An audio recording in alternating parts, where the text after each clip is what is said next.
Bienvenue dans le podcast Ayurveda par Nat et Lorraine. Notre objectif, c'est de partager avec vous, d'accueillir des personnes inspirantes pour aborder des sujets liés à la santé et au bien-être. Je m'appelle Nathalie, je suis praticienne en Ayurveda, j'accompagne des femmes spirituelles qui veulent prendre soin de leur corps, de leur cœur, de leur mental et du monde qui les entoure. Et je suis Lorraine, praticienne en Ayurveda, spécialisée en périnatalité. J'accompagne les femmes dans toutes les étapes de leur vie et de leur cycle. Vous pouvez retrouver nos épisodes sur notre site internet www.podcast-ayurveda.com ou sur votre plateforme d'écoute de podcast préférée. Si vous avez envie de nous soutenir, laissez-nous un commentaire ou même 5 étoiles sur Apple Podcast. Féminin sacré, puissance féminine, énergie féminine ou bien encore pouvoir féminin. Ces notions vous semblent abstraites et vous n'êtes pas bien sûr de comprendre l'importance de renouer avec cette part de vous-même. Eh bien, restez avec nous pour écouter cet épisode où nous accueillons Ornella Sansonetti pour décrypter le pouvoir féminin. Ornella est coach et professeure de yoga, praticienne en Ayurveda et fondatrice de Yud.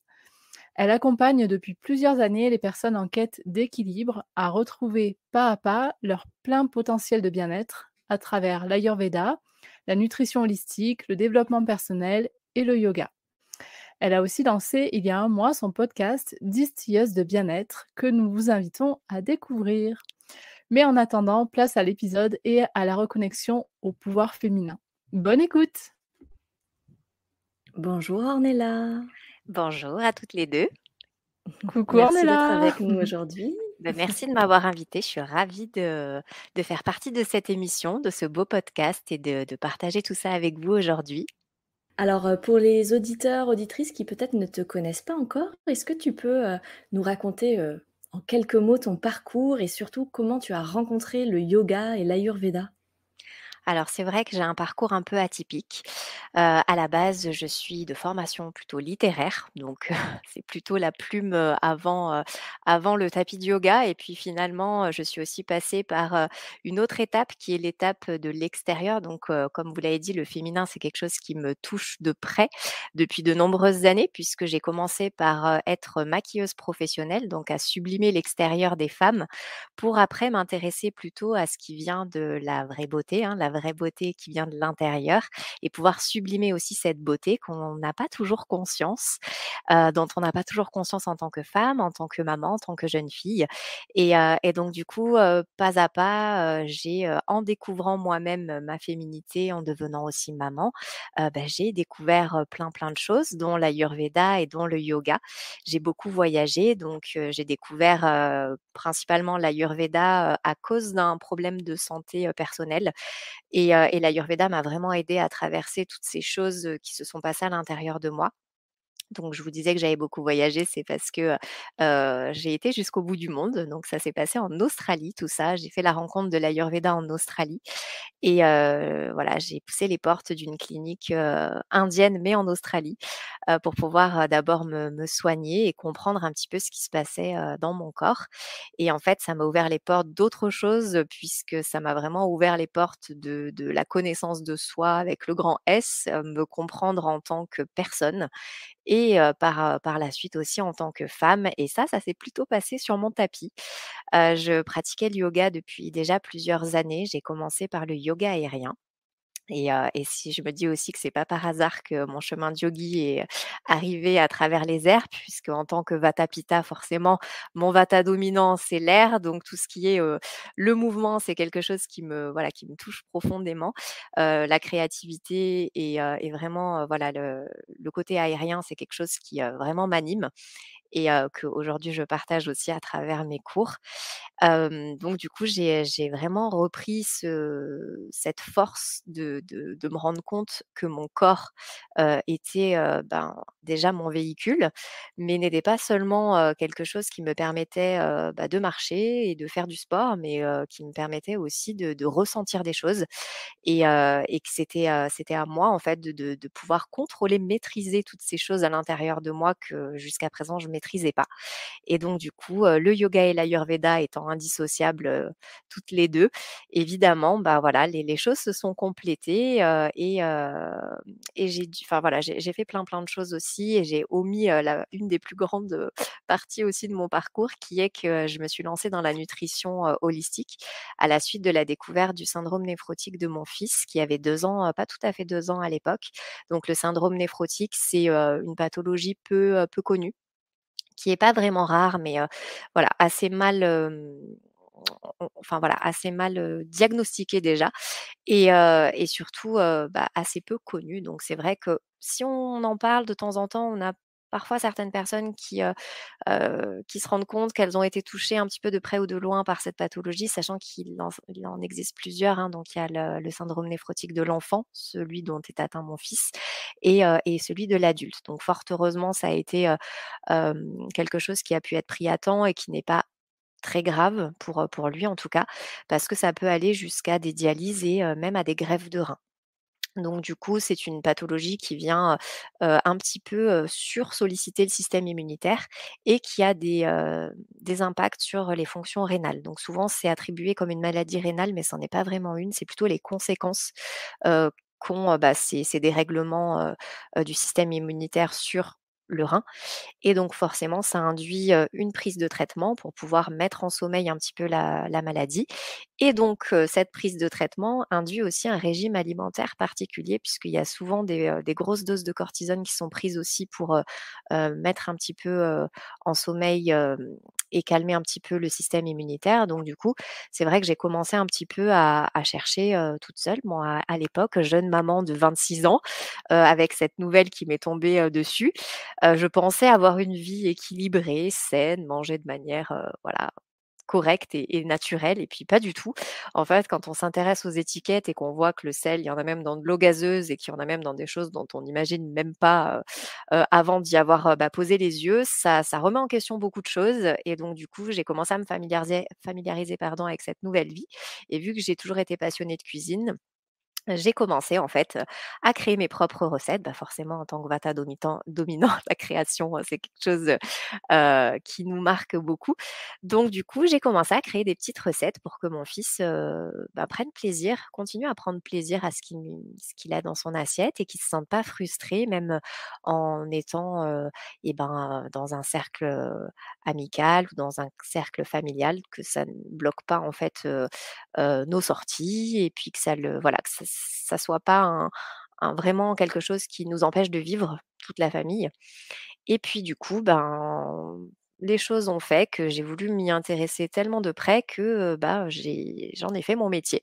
Et par la suite, l'ayurveda est arrivé et donc, entre l'ayurveda, la nutrition holistique, la découverte, de la spiritualité aussi, hein, en découvrant l'ayurveda, bah, j'ai fondé Youd, qui est ma propre, méthode, d'accompagnement bien-être, fondée sur l'Ayurveda qui est ma vision à moi de l'ayurveda, donc vision plutôt moderne. Comme vous l'avez remarqué, j'adore les jeux de mots aussi.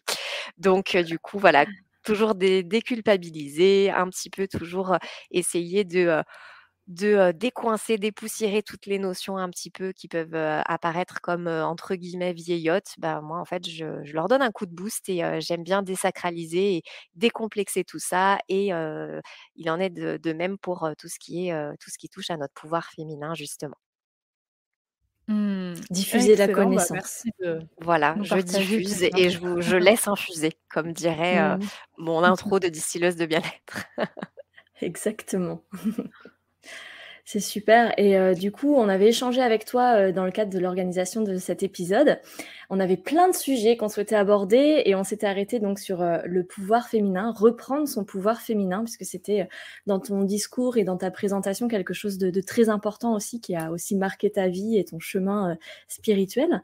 Peut-être qu'avant de rentrer dans, tous les conseils que tu pourrais donner à nos auditrices, auditeurs, sur cette notion-là, ça serait intéressant de savoir, selon toi peut-être, ce que ça signifie pouvoir féminin, pour qu'on puisse comprendre exactement cette notion aussi. Alors, il y a aussi quelque chose que j'aimerais dire, d'ores et déjà, c'est que pouvoir féminin n'est pas féminisme, aussi. Ouais, Féminisme dans exactement. le sens, oui, que les femmes et les mecs au bûcher. Non, c'est pas ça. Donc, du coup, se reprendre son pouvoir féminin, c'est justement aussi aller voir son côté masculin et équilibrer les 2 polarités. On a tous et toutes chacun à l'intérieur de nous, comme on a les 3 doshas en nous, on a aussi ces polarités yin-yang, enfin peu importe le nom qu'on leur donne, on a ces 2 polarités en nous, donc masculine et féminine, qu'on essaie d'équilibrer. Bon après, comme l'équilibre est toujours, quelque chose d'un petit peu parfois subtil pour certaines personnes et parfois fragile pour d'autres, heu, on est des êtres cycliques, donc forcément, c'est quelque chose qu'on essaie de tempérer, de d'harmoniser au mieux. Mais bon, il arrive aussi que des fois, on soit plus yang parce que, on a voilà plus d'énergie à ce moment-là, qu'on soit plus yin parce qu'on est plus dans nos émotions. Ça dépend aussi de comment on est à l'intérieur de nous, de notre personnalité. Reprendre son pouvoir féminin, c'est-à-dire vraiment déjà équilibrer ces 2 polarités et aussi s'assumer en tant que femme.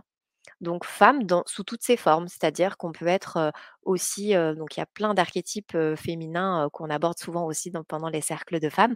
Mais, pour moi, ça vient surtout, être en accord avec qui on est, s'assumer complètement dans tout ce qu'on fait, que ce soit, dans son cercle familial, que ce soit, dans son cercle professionnel, dans son cercle sentimental, affectif.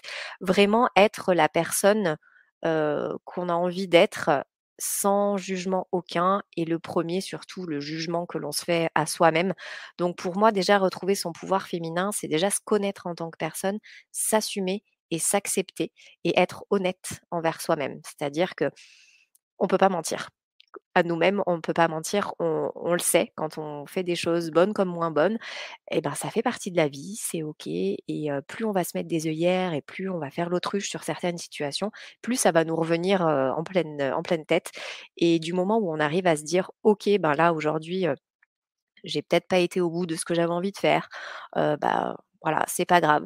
Donc ça fait partie aussi, dans notre être en général, pas que dans le pouvoir féminin, mais le pouvoir féminin, je trouve que c'est aussi, tout simplement se regarder dans un miroir et se complimenter comme on le ferait avec notre meilleure amie. C'est être, OK que des fois, on a un peu plus de cernes, que des fois, on a aussi notre poids qui varie, que, on a certains vêtements qui nous vont mieux que d'autres et justement se dire: «Ah bah tiens, aujourd'hui, tu es bien habillée, ça te va bien, ce petit haut, il te va bien, il te met bien en valeur. Bah, ce jean, il te fait des jolies petites fesses, voilà. Tout ce qu'on aimerait, que les autres nous disent, de se le dire déjà en priorité à nous et ensuite ça passe par plein d'autres choses évidemment, par le bien-être, corporel interne de ce qu'on va donner à notre corps. Mais ça, c'est même pas forcément c'est vraiment général, hein, c'est pour tout le monde pareil et pour moi, le pouvoir féminin, là où il a vraiment pris sa place et son ampleur, moi, ça a été sur le tapis.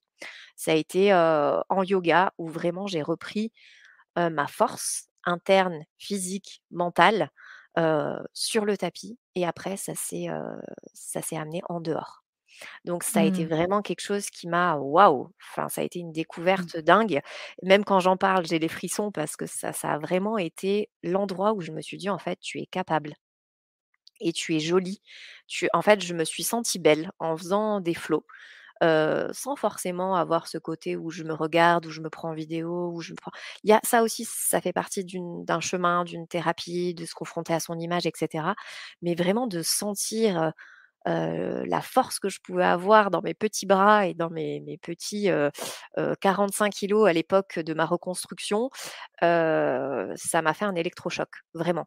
Donc là, moi, je parle du yoga parce que c'est ma vision personnelle, mais ça peut être dans plein, plein d'autres choses. Vous pouvez vous sentir belle et Mmh. forte, à travers un milliard de choses, mais du moment où c'est quelque chose qui vous anime, en fait, où vous sentez ces petites choses qui pétillent à l'intérieur de vous, tout de suite, vous allez vous sentir, ancré déjà, vous allez vous sentir pleinement épanoui dans ce que vous faites et forcément, ce pouvoir-là va se diffuser à l'intérieur de vous. Donc du coup, forcément, par extension, la féminité va peut-être aussi un petit peu plus, se manifester. Puisqu'on a ce côté émotionnel qui va rejaillir. Donc vu que le féminin est associé à l'émotionnel, souvent par les émotions, par le ressenti, on va pouvoir se reconnecter à ce pouvoir féminin. Mais après ça appartient à chacune d'entre vous de savoir par quel biais, le faire. Ouais et puis tu nous donneras, tes petites, conseils, des petites choses Bien comme ça sûr. tout à l'heure pour pouvoir, justement mieux se reconnecter. Qu'est-ce qui fait selon toi qu'on peut perdre le contact justement avec, notre pouvoir féminin, avec cette énergie féminine? Qu'est-ce qui fait qu'on se déconnecte? Alors, s'il y a plusieurs choses, déjà le fait, ben, tout ce qui est connexion, que ce soit féminin ou connexion au corps en général, c'est le manque d'ancrage, hein, ça c'est quelque chose de fondamental. Moi, par exemple, ce qui m'a, fait déconnecter avec mon pouvoir féminin, c'est qu'en fait, je me suis jamais connue en tant que femme. J'ai eu mes enfants très tôt. Alors pareil, la féminité, elle est subjective, par exemple, associée à la maternité. Il y a des personnes qui vont se retrouver pleinement femmes en étant enceintes, en devenant maman et d'autres qui vont se perdre complètement, ce qui a été mon cas. Moi, je suis passée de jeune fille à maman sans passer par la case femme. Donc du coup, c'est vrai que tout de suite, j'ai été maman. Maman protectrice, encore plus en ayant un enfant, atteint de pathologie, ben, surprotectrice et ça a développé un côté en moi contrôlante et ce côté contrôlant, en fait, je me le suis appliqué aussi à moi-même, mais dans le mauvais sens. C'est-à-dire que je me suis exigée j'ai exigé beaucoup de choses de mon corps, de mon image, de mon apparence pour, rentrer dans certaines cases, donc notamment, ben, la case de la famille, idéale, et en fait, je me suis complètement oubliée et je savais même pas dire enfin pour moi, en fait, j'avais aucun pouvoir de séduction, j'étais pas, en fait, je me posais pas la question si j'étais belle, si j'étais pas belle, si, si j'étais quelqu'un de bien, si j'étais voilà, la seule chose que je voyais, c'était mon apparence physique comme elle était. Donc oui, je prenais les compliments quand on me les donnait, mais déjà, j'arrivais pas à les recevoir. Ça aussi, c'est quelque chose d'hyper important. Ça fait pas quelqu'un de vous de superficiel ou bien de quelqu'un qui va se la raconter, de remercier quand on nous complimente. Au contraire. Souvent, quand on donne beaucoup aux autres, on a du mal à recevoir et ce qui a enfin, s'il y a vraiment quelque chose que j'ai appris, tous ces dernières années, c'est que donner, c'est bien, mais recevoir, c'est aussi important. Parce que quand, on vide la coupe et ben, si elle se remplit pas, on pourra pas redonner. Donc du coup, c'est pas quelque chose qu'il faut que vous ayez, associé comme quelque chose de mal. C'est-à-dire que oui, on a le droit de se trouver belle, on a le droit de se trouver, intelligente, on a le droit de se trouver professionnelle, on a le droit de se trouver créative. Peu importe quels compliments, vont émerger des autres. Déjà souvent, c'est quand nous-mêmes, on se sent bien, bah, les compliments vont arriver tout seuls et puis on va les accepter et ça va encore plus nourrir cette coupe et la remplir et on va pouvoir encore plus en donner aux autres. Donc ça, c'est vrai que c'est important aussi, cette part-là et puis voilà, vu que je suis Vata et que je m'égare souvent et que je parle beaucoup, je ne sais plus ce qu'on était en train de dire. Ça aussi, hein, Bah, faut vous y faire. on parlait, enfin, surtout pour rebondir par rapport à ce que tu disais, donc on a noté que toi, donc tu es passée de jeune fille à Oui, maman oui, et voilà, que c'est tu ça. as peut-être pas Exact. eu le temps de te connecter à Non. ton pouvoir féminin, même tout simplement de découvrir cette notion de chercher, de tâter, d'enquêter, de comprendre et cetera. Mais justement, quel a été dans ton cheminement le point de non-retour où tu t'es dit: «Ouh là, stop, j'arrête ça et là je m'intéresse d'abord à moi, à mon intérieur avant de donner à l'extérieur, à fond.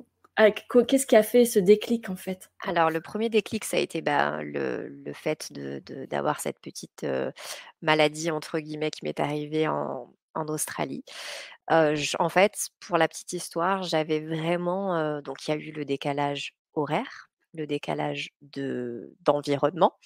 Je suis passée d'un bout du monde à l'autre et puis, pareil, il y a quelque chose aussi, que j'avais jamais pris en compte, c'est qu'en fait, on m'avait annoncé une grosse nouvelle et puis que bon, c'est pas grave, on va faire avec, hein, on va partir, au combat et puis on va affronter enfin, essayer de gérer cette maladie au mieux et puis en fait, sans me dire que ça aurait pu avoir une incidence sur ma santé mentale à moi.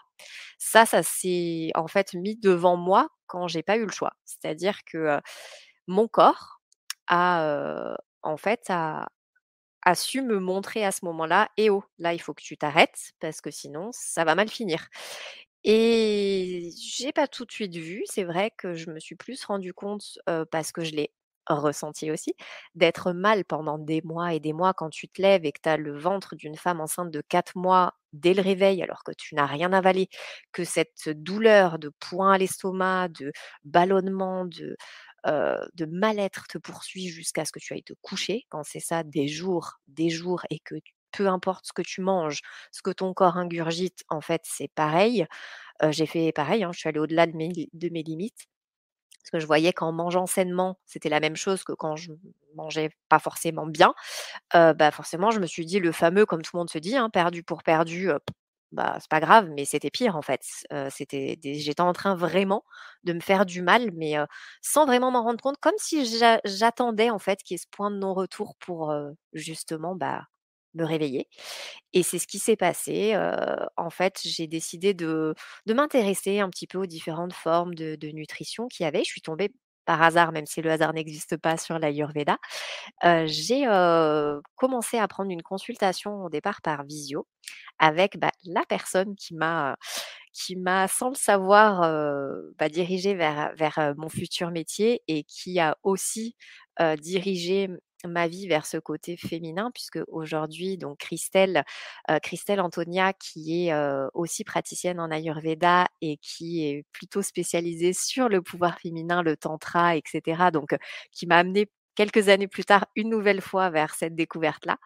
Donc m'a fait un diagnostic et puis, m'a établi un petit peu les premières choses à faire et puis vu que j'ai voulu aller plus loin parce que c'était bien, mais bon, il manquait encore quelque chose, j'ai poussé les portes de la clinique ayurvédique en Australie et là, j'ai fait une panchakarma, donc une détox, ayurvédique pour celles qui ne connaîtraient pas, où vraiment c'est un protocole de soins mais qui agit aussi bien sur le corps que sur le mental. Mais ça, en fait, je ne le savais pas. Donc, c'est-à-dire que moi, j'y allais vraiment en mode, «Ah bah, c'est bon, on va me faire, un petit lavement, un petit machin, je vais prendre 3 compléments alimentaires et ça va être réglé». Sauf qu'en fait, pas du tout. C'est pas du tout comme ça que ça se passe et on est au contact des mêmes personnes pendant à peu près une semaine. Donc il y a plusieurs formules. Moi, j'avais pris une formule d'une semaine où tous les jours, déjà, on te masse. Chose que, bah, moi, c'était pas quelque chose que je faisais. Pourquoi me faire masser? En fait, pour moi, me faire masser, c'était un cadeau, il fallait que je le mérite. Voilà un petit peu dans quel état d'esprit j'étais. Puis j'avais pas le temps, puisqu'il fallait s'occuper, de mes j'ai 2 enfants, donc mon fils, avait eu son petit frère entre-temps, un mari, une vie et cetera. Donc en fait, moi, je me mettais vraiment au dernier plan et là, en fait, j'ai dû tout stopper et prendre ce temps-là pour moi et là, ça a été, mais alors la révélation parce que je me suis dit: «Mais en fait, oui, j'ai le droit et puis ça me soigne».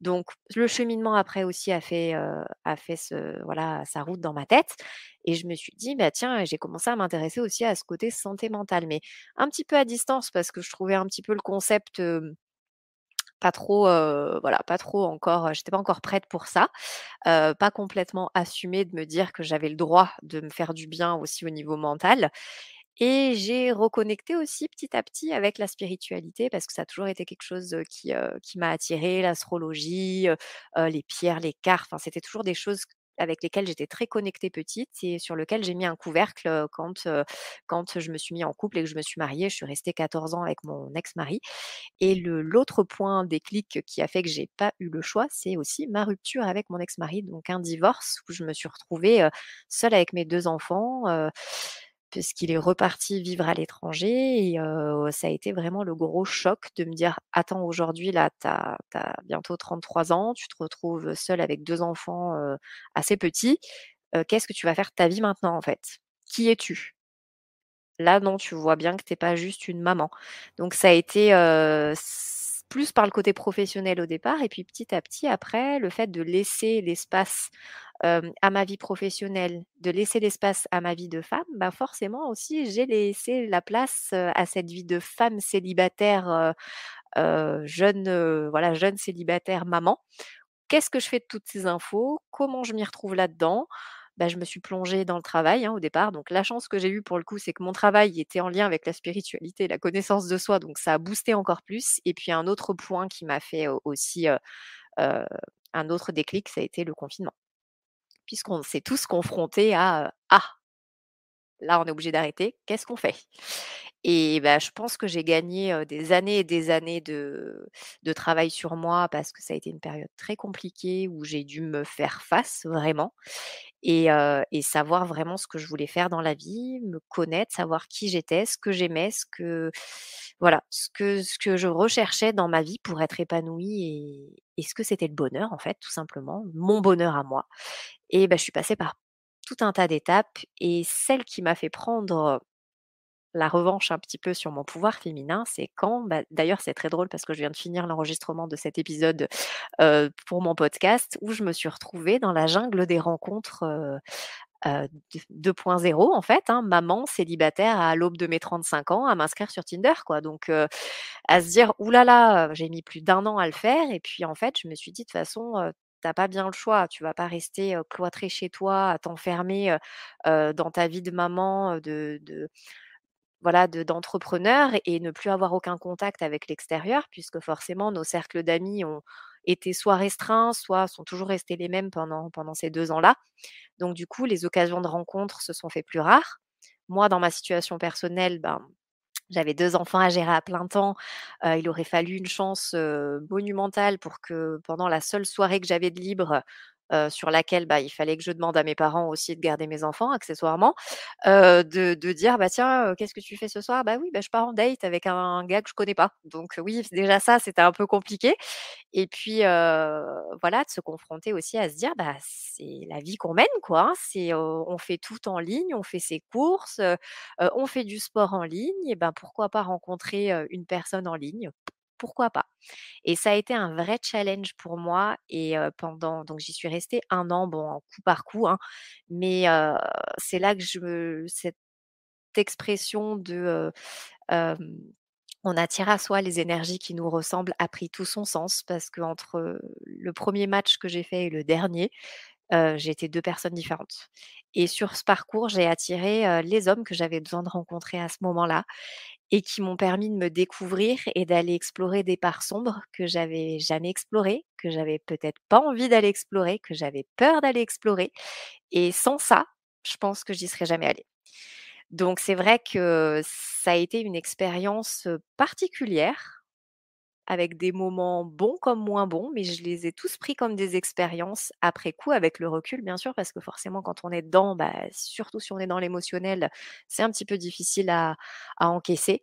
Mais vraiment, ça c'est pareil, ça m'a fait gagner les années que j'avais perdues, toutes ces années où voilà, où j'étais vraiment que maman, où je savais pas ce que c'était de se faire draguer, de draguer aussi, de s'autoriser à se dire: «Bah, pourquoi en fait c'est pas moi qui vais initier, la rencontre? Pourquoi c'est pas moi qui vais initier, peut-être la relation, heu, sexuelle aussi?»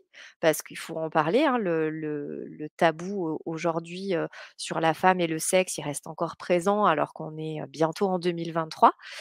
Ça devrait pas parce qu'on a autant le droit que les hommes de connaître notre corps et ce qui est top, c'est que de plus en plus, que ce soit par, les réseaux sociaux ou par, plein d'informations, bah, notamment les podcasts aussi, ça nous permet de nous réapproprier notre corps parce qu'on ne sait même pas réellement, bah, je crois que ça date des années 90 qu'on connaît le clitoris sur le corps d'une femme. C'est quand même Exactement. quelque chose d'insensé. On a mis le pied sur la lune avant de connaître notre clitoris. Donc c'est quand Et même, surtout qu'on réalise que c'est, le seul organe qui est là juste pour procurer du plaisir à la femme. exactement et C'est qui a son été rôle uniquement. bafoué. Qui a été bafoué, qui a été caché. Il y a certaines, bah, voilà, des personnes qui ont été à l'autre bout du monde, qui en sont privées avec l'excision et même encore aujourd'hui et c'est un scandale parce que, c'est à nous, ça nous appartient. On ne le connaît pas et personne n'a le droit de nous priver, de cette partie de nous et du plaisir qu'il va procurer et c'est vrai que toutes ces choses-là, en fait, ça peut passer par le biais de beaucoup de choses et notamment le tantra ou les outils de guérison émotionnelle comme les œufs d'yoni ou les bâtons de Shakti ou simplement par une caresse qu'on se ferait, à nous-mêmes, par exemple dans un automassage, qui sont des choses qu'on prône beaucoup en ayurveda et qui peuvent prendre un caractère aussi, sensuel, sans qu'il y ait ce côté, sexuel un petit peu sale. On ne sait pas pourquoi, hein, le corps est sale, sur certaines, notions, même dans le tantra, hein, on a le côté très spirituel de la chose et le côté très animal de la chose. Encore une fois, ce côté de polarité, d'équilibre prend tout son sens parce que l'un ne va pas sans l'autre. Avoir une sexualité spirituelle, bah, peut être bien pour certaines personnes et une sexualité un petit peu plus débridée, un petit peu plus animale va être bien pour une autre catégorie de personnes, mais je pense que c'est rare ceux pour qui ça dure toute une vie. À un moment donné, ils ont besoin d'aller voir, l'autre côté, d'équilibrer tout ça et ça, en fait, c'est accessible à toutes puisque notre corps, il est là avec nous tous les Mmh. jours Et en fait, on a simplement à poser les mains sur nous pour pouvoir l'explorer. Donc là, c'est sur la partie sexuelle, sensuelle, corporelle de la chose, mais qui peut amener aussi à d'autres réflexions. Des réflexions sur, spiritualité avec des grands guillemets, hein, parce que ça peut englober aussi le développement personnel ou, en tout cas, la connaissance de soi, de son corps, de son être, passe par plein de canaux et celui-là, je pense que c'est un des plus importants aujourd'hui. Mmh. Waouh! Mais écoute, je trouve ça incroyable ton parcours en quelques années. Bon, c'est l'histoire d'une vie, tu vas me dire, mais Oh oui, mais c'est pas tu fini, hein. tu es bah, oui, voilà, c'est ça. Mais tu es en fait, au départ, bah, juste une jeune fille entre guillemets qui devient juste une maman et puis qui aujourd'hui, a découvert, toutes ces facettes, tu vois, de la féminité. Qu'est-ce que ça t'apporte aujourd'hui tout ça? Comment j'ai même une question beaucoup plus profonde, c'est qui Ornella aujourd'hui? Qui es-tu? Et ben, c'est vrai que c'est alors moi, j'ai toujours, mis un point d'honneur à jamais me mettre dans une case. Ça, c'est mon côté un peu rebelle sagittaire de, non, je suis pas ça. Je suis ça, ça et ça aussi. Et ça, c'est quelque chose, par exemple, pour en reprendre avec l'histoire du pouvoir féminin et de fait de s'assumer, c'est que très récemment que j'ai réussi à dire: «Bah, en fait, je suis ça, ça et ça». Et oui, en fait, j'arrive à être, performante dans tous ces domaines-là. Alors à mon échelle, bien sûr, parce que je suis loin d'avoir la science infuse, mais le fait de se connaître et d'accepter de faire des erreurs et d'échouer, déjà c'est énorme et c'est pas toujours accessible tout de suite. Et c'est vrai que si j'avais pas fait ce cheminement-là et que je m'étais pas pris des murs aussi, et ben, je me serais pas dit, j'avais toujours l'impression de jamais avoir le droit d'échouer. Fallait que je sois toujours parfaite dans tout ce que je fais. Et aujourd'hui, Ornella, bah, c'est quelqu'un qui, a envie de taper dans le dos de l'ancienne Ornella, lui dire: «T'inquiète pas, ça va aller et tu vas faire de grandes choses, en fait. Mais tu as le droit». Donc aujourd'hui, je suis à la fois une femme pleinement épanouie, une entrepreneure, une maman, une amie, une fille. Je suis en fait toutes ces facettes de moi, heu et je suis complètement en accord avec ça et je pense qu'il y a encore des choses que j'ai pas explorées et tant mieux parce que comme tu le disais, c'est l'aventure de toute une vie et peut-être que dans 5 ans, dans 10 ans, je ferai autre chose et c'est cool, quoi. Oui, je suis podcasteuse aussi maintenant. On ne s'arrête jamais. On ne En s'arrête tout cas, jamais. on ne t'arrête plus. Bah, oui. En fait, du moment où ça pareil, si j'ai un conseil à vous donner à toutes celles qui nous écoutent et peut-être tous, hein, d'ailleurs, c'est vraiment mais je sais que c'est bateau et c'est cliché, hein, parce qu'on entend beaucoup de choses en ce moment sur la confiance en soi, l'estime de soi, le développement personnel et cetera. Mais en fait, il y a que vous qui savez, ce qui est bon pour vous, que ce soit en termes d'alimentation, ce que vous allez mettre dans votre assiette et ce que vous allez donner à votre corps, ce que vous allez aussi mettre dans votre tête, ce que vous allez lire, par quoi vous allez nourrir votre esprit et ce que vous allez ressentir et ce que vous allez vouloir dans votre vie personnelle et intime et dans votre intimité aussi, avec un grand I. Donc il y a que vous qui pouvez savoir et vous avez le droit, en fait, de dire stop, de dire non ou au contraire de dire oui. En fait, vous avez le droit de vous affirmer sur n'importe quel plan.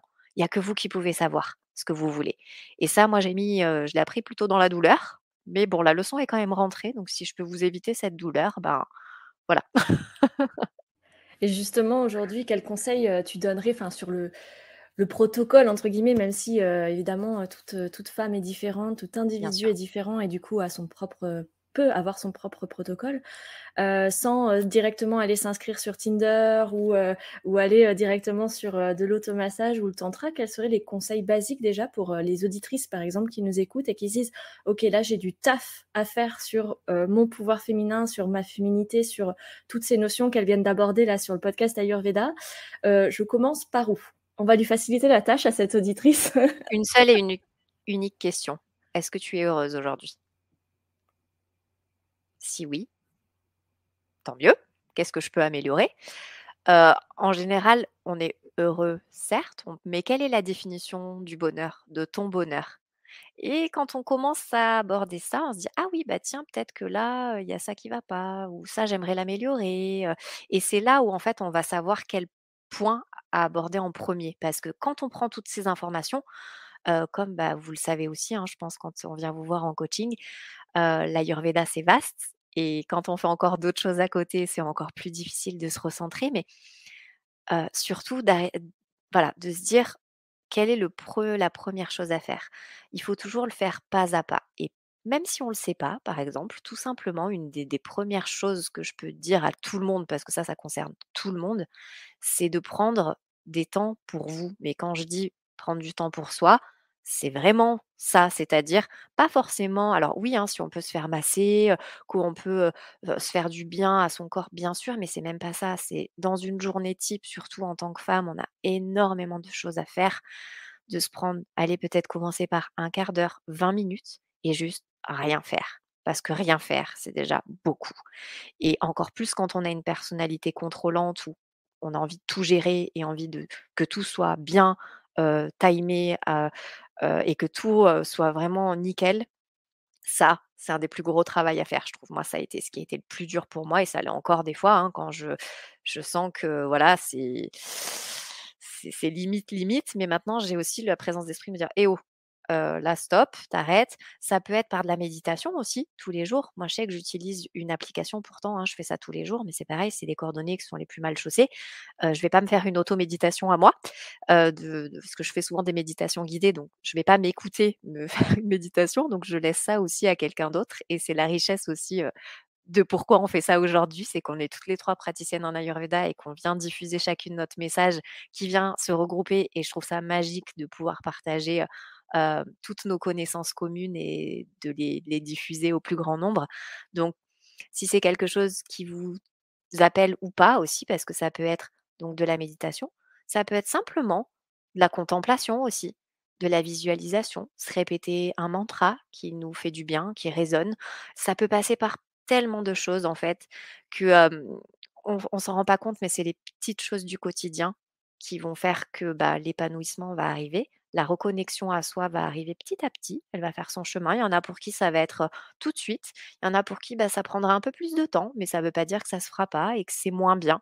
Chacune doit le faire à son rythme. Chacune doit prendre ce qui résonne pour elle. Ça peut être par le biais du corps. Moi, ça a été mon cas. Ça a été par la pratique du yoga et encore plus par le yoga aérien. En fait, trouver une activité de flow où vous sentez, en fait, que votre cerveau déconnecte et vous êtes juste vous, en fait. Juste, reconnecter à son essence profonde de qu'est-ce qui m'anime, qu'est-ce qui me fait du bien, qu'est-ce qui me rend heureuse.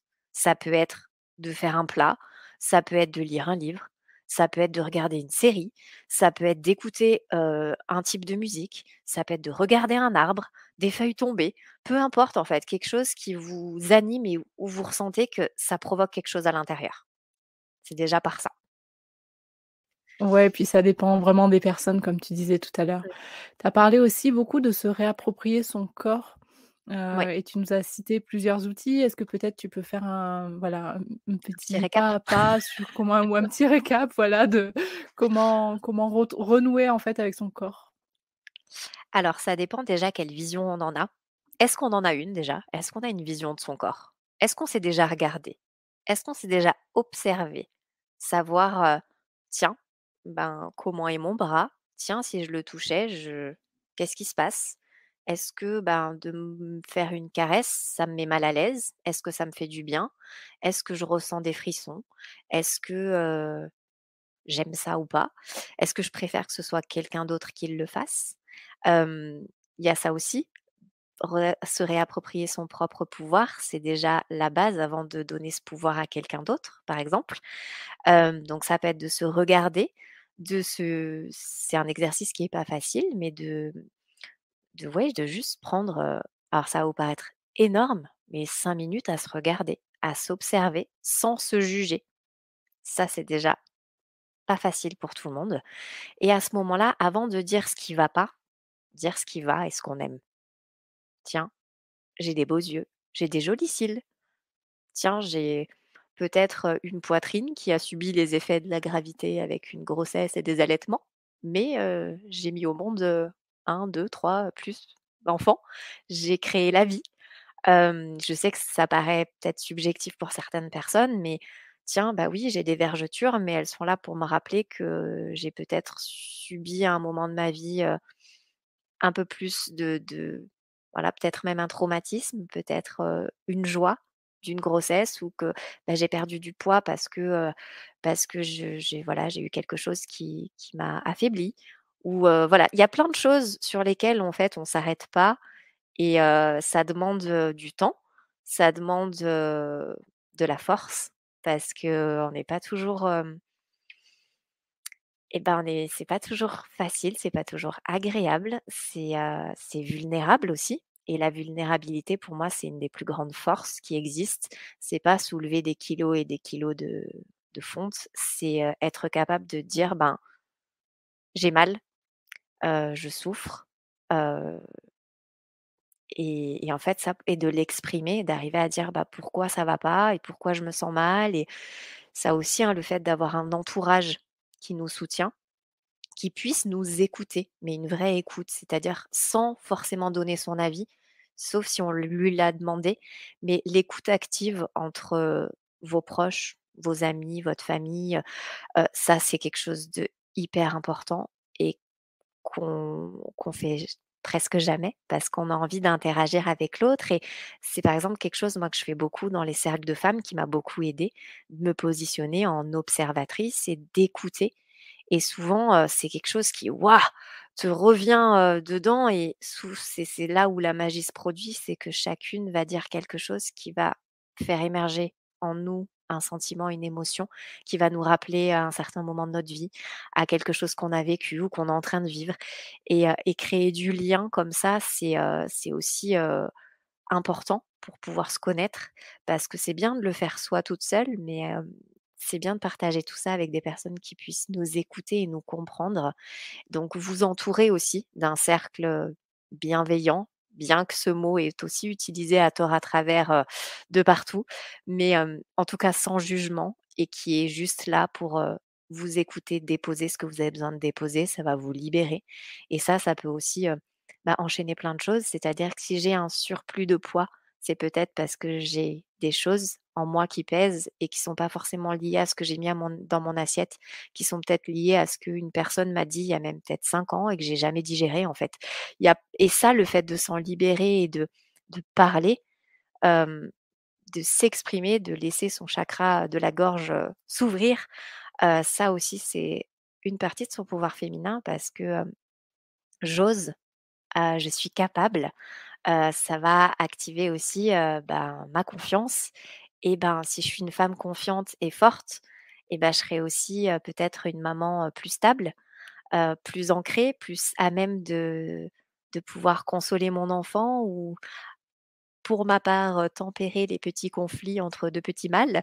Je serai peut-être, voilà, un petit peu plus, à même de m'interposer ou en tout cas de m'affirmer à mon patron qui peut-être essaie de me marcher dessus sur certaines choses ou qui essaie d'abuser de ma gentillesse. Ben, gentil ne veut pas dire, naïve et ne veut pas dire, faible.